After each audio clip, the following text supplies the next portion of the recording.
As Ukraine has suffered losses due to the ongoing offensive, a little over 10 Leopard tanks has been damaged or destroyed this far.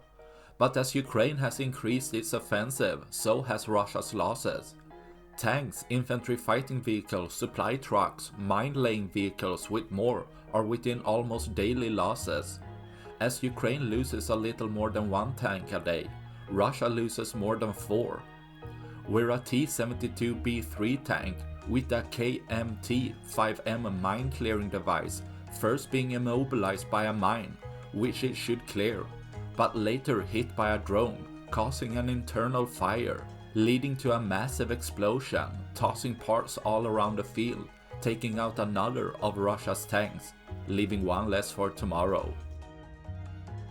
That's all I had for this video. Please like and subscribe for more. Thanks for watching. Bye.